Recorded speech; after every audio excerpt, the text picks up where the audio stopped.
Good morning student. मेरा नाम मनीष कुमार पांडे है। मैं आपके लिए इंग्लिश पढ़ाऊंगा। टुडे आज हम डिस्कस करते हैं अबाउट इंग्लिश ग्रामर के बारे में, जिसमें कक्षा 9 और 10 दोनों का एक ही साथ होगा। तो स्टार्टिंग होता है आपका सेंटेंस। सेंटेंस के बारे में आप जानते हैं, जिसको हिंदी में वाक्य कहा जाता है। वाक्य, इसका डिफिनेशन लिख लीजिए आप।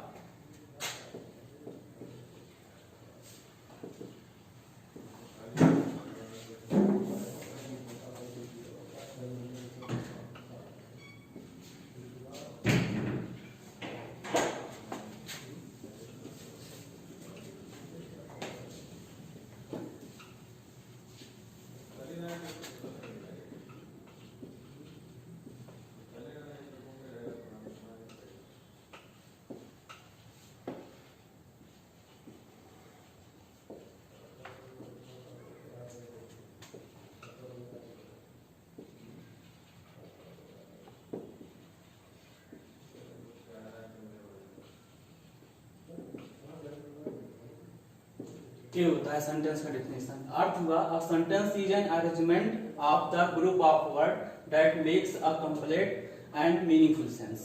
यानी कि सेंटेंस एक ग्रुप ऑफ वर्ड, शब्दों का एक अरेंजमेंट है जो कि एक कंप्लीट और अर्थपूर्ण सेंस बनाता है। किसी का कंप्लीट और अर्थपूर्ण भाव बनाता है, उसको हम सेंटेंस कहते हैं।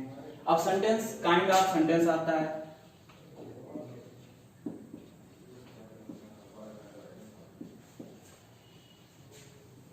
सेंटेंस के प्रकार।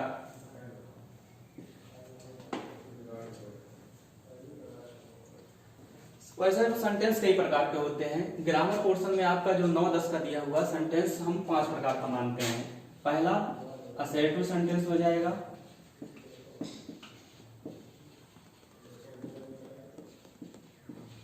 दूसरा आपका इंट्रोगेटिव सेंटेंस हो जाएगा।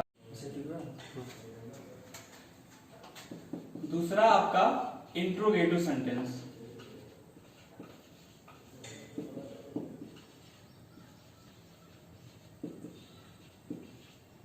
अभी आपको हम जो इसका स्पेलिंग बता देंगे।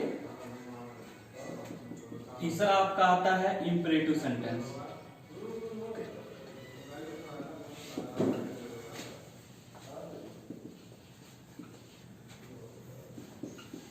चौथा आपका आता है optative sentence.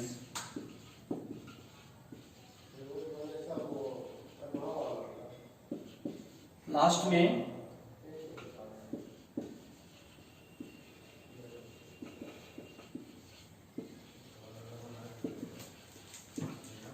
Exclamatory sentence. ASSERTIVV assertive sentence। INTERROGATIVV assertive interrogative sentence। फिर आता है आपका IMPERATIVE imperative sentence। OPTATIVE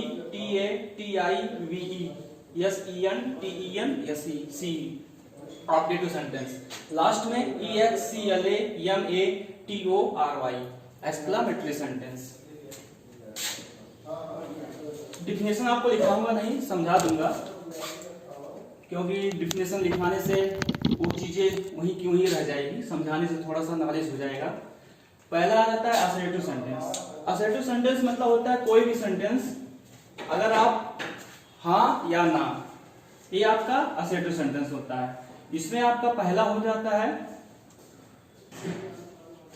दूसरा नेगेटिव, यानी कि हाँ या ना, कोई चीज यस या नो। जैसे Ram is a good boy, ये आपका हो जाएगा सही हाँ में हो जाएगा। Ram is not a good boy, ये आपका नेगेटिव में हो जाएगा। ये आपका कोई भी सेंटेंस रहेगा हाँ या ना में, तो असर्टिव सेंटेंस हो जाता है। दूसरा इंट्रोगेटिव सेंटेंस, जिसमें आपका एक देखते हैं लास्ट में क्वेश्चन मार्क लगा होता है, ये आपका इंट्रोगेटिव सेंटेंस। यानी कि जैसे तुम कौन हो, तुम्हारा क्या नाम है, व्हाट आर यू डूइंग, ये आपका इंट्रोगेटिव सेंटेंस हो जाता है। तीसरा इंपरेटिव सेंटेंस, जिसमें इंपरेटिव मतलब जानते हैं ऑर्डर। ऑर्डर माने आज्ञा। फिर एडवाइस, किसी को सलाह दिया जाता है, आदेश देते हैं, सलाह देते हैं। रिक्वेस्ट,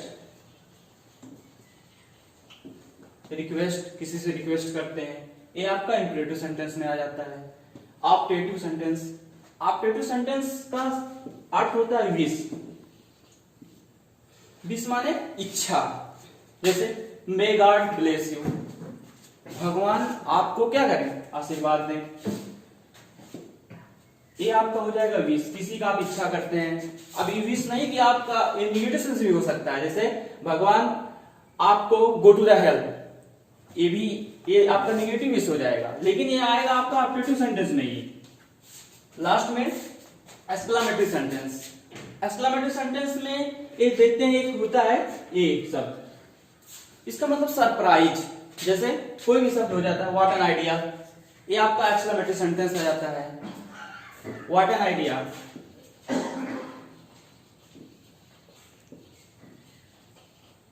अब व्हाट एन आइडिया में फुल स्टॉप नहीं होता है, व्हाट एन आइडिया में आपका ऐसे ही देखेंगे, फुल स्टॉप कहीं कहीं फुल स्टॉप दिया रहता है, क्या विचार है, एक शब्द में आता नहीं। कोई सिखाता है, किसी के बारे में कोई बता रहा है, व्हाट एन आइडिया मतलब क्या विचार है, ये आपका आ जाता है एक्सक्लेमेटरी सेंटेंस। ये 5 जो होते हैं सेंटेंस के प्रकार, आप पहले इसका स्क्रीनशॉट ले लीजिए, उसके बाद में हम बता रहे हैं।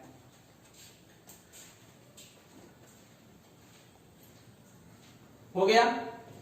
अब देखिए सेंटेंस के बारे में तो पता ही हो गया होगा, इसके काइंड्स ऑफ सेंटेंस यानी कि सेंटेंस के प्रकार। अब आपको क्या करना है, ग्रुप एक आप जानते ही हैं, व्हाट्सएप पे ग्रुप बना हुआ है, उस पे आपको मतलब एग्जाम्पल लिखना है सेंटेंस का, 5-10 जो भी, मिनिमम मैक्सिमम 10 होना चाहिए और मिनिमम कम से कम 5 तो होना ही चाहिए, कि आप सेंटेंस लिखेंगे, उसके आगे आप ब्रैकेट में लिख के बताएंगे कौन सा सेंटेंस है, ये आपका असर्टिव सेंटेंस है कि इंट्रोगेटिव सेंटेंस है कि इंपरेटिव सेंटेंस है कि ऑप्टेटिव है कि एक्सक्लेमेटरी सेंटेंस है, वो लिख के बताना है। अब देखिए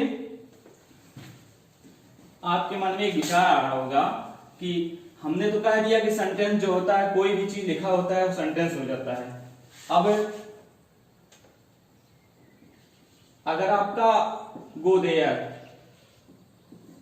कहीं लिखा हो गो देयर, तो आप ये भी समझ जाएंगे सेंटेंस है कि नहीं है। ये तो 2 ही शब्द का होता है, सेंटेंस होता है कि an arrangement of group of word, मतलब कोई भी सेंटेंसेस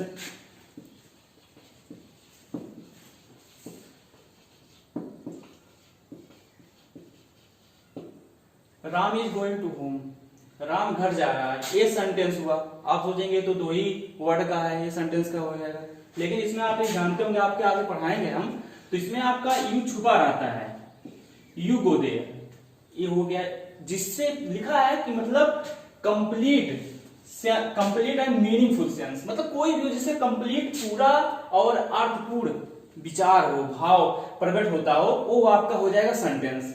अब गो देयर मतलब वहां जाओ, उसके आगे छुपा नहीं है, हम वहां जाओ तो कहोगे नहीं, उसके आगे लिखा ही रहेगा यू गो देयर, ये हो जाता है आपका सेंटेंस। सेंटेंस के प्रकार भी जान गए आप।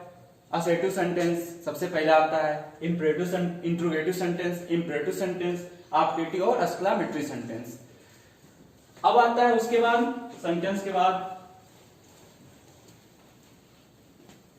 शब्द जो लिखा होता है,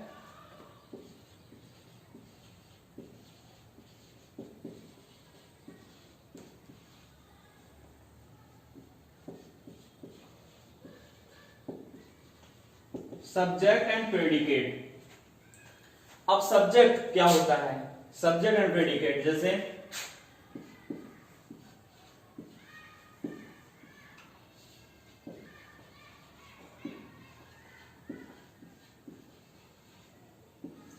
ही इज गोइंग टू होम, वह घर जा रहा है। अब वह घर जा रहा है में सब्जेक्ट, सब्जेक्ट मतलब होता है, एक हिंदी में होता है आपका कर्ता, तो इसमें कर्ता पता ही है subject, he is going to, अब ही हो जाएगा आपका सब्जेक्ट। इसके बाद जो आपका पूरा सब्जेक्ट को छोड़ के कोई भी जो होता है वो आपका हो जाता है प्रेडिकेट। अब आपको आगे हम बताएंगे प्रेडिकेट में भी वर्ब होता है, ऑब्जेक्ट होता है, सब कुछ प्रेडिकेट में ही मिलेगा, लेकिन स्टार्टिंग आपका ही जो रहेगा वो सब्जेक्ट ही रहेगा।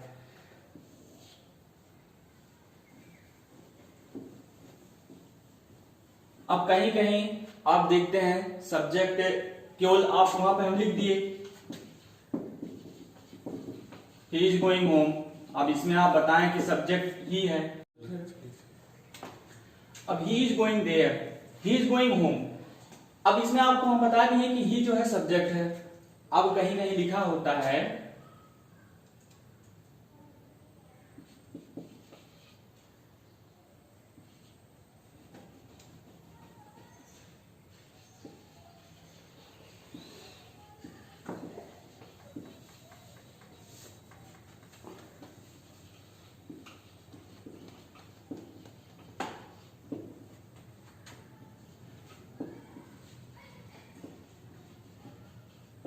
Ram and Shyam are working in the home. अब इसमें आप बताएंगे कि राम ही सब्जेक्ट है।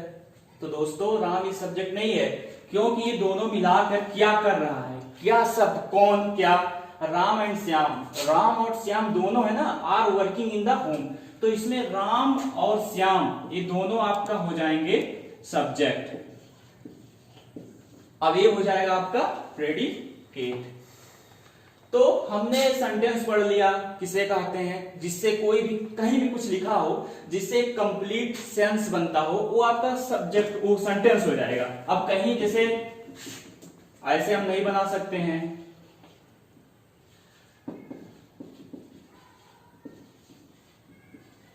अगर कहीं लिखा हो राम इज होम गोइंग, तो आप भी कह रहे ये भी तो सेंटेंस है, नहीं है, क्योंकि इससे आपका कंप्लीट सेंस नहीं बन रहा है। आपको ये हटा के यहां पे होम करना होगा। अब ये सेंटेंस हो गया राम इज गोइंग होम, ये बन गया आपका सेंटेंस, क्योंकि इसमें ही कंप्लीट और मीनिंगफुल सेंस दे रहा है, तो वही हो जाएगा आपका राम इज गोइंग होम, ये सेंटेंस हो जाएगा। ठीक है, तो दोस्तों आपको हमने आज जो है सेंटेंस और सब्जेक्ट और प्रेडिकेट बताया है। आपको एग्जाम्पल भेजना होगा, व्हाट्सएप ग्रुप आपका बना है, उसमें आपको सामने लिखना है कि ये कौन सा सेंटेंस है। सेंटेंस आपने पहले आपको लिख देना है, 1 से लेकर 10 तक लिख देना है, कोई भी लिख देना, उसके आगे बताना है कौन सा सेंटेंस है। असर्टिव सेंटेंस में भी बताना है कि असर्टिव सेंटेंस 2 प्रकार के होते हैं, आपको मैंने बताया हाँ या ना। अब हाँ या ना, हाँ को कहते हैं अफर्मेटिव सेंटेंस और इसको कहते हैं निगेटिव सेंटेंस। आप जानते ही होंगे a affirmative sentence, AFFIRMATIV affirmative. Affirmative में होता है स्वीकार, स्वीकारात्मक, और निगेटिव माने होता है नकारात्मक वाक्य। तो हाँ, इसमें भी लिखना है कि ये अफर्मेटिव है कि नेगेटिव है। दूसरा इंट्रोगेटिव बताना है आपका, उसका एग्जांपल देके लिखना है कौन सा है। इंपरेटिव का से आर्टिटिव का, उसके बाद लास्ट में आपका आ जाता है एक्सक्लेमेटरी का, ये आपको बताना है। उसके बाद से आप 3-4 एग्जांपल इसका भी बता दीजिएगा सब्जेक्ट एंड प्रेडिकेट का, कि कौन सा सब्जेक्ट है और कौन सा प्रेडिकेट है।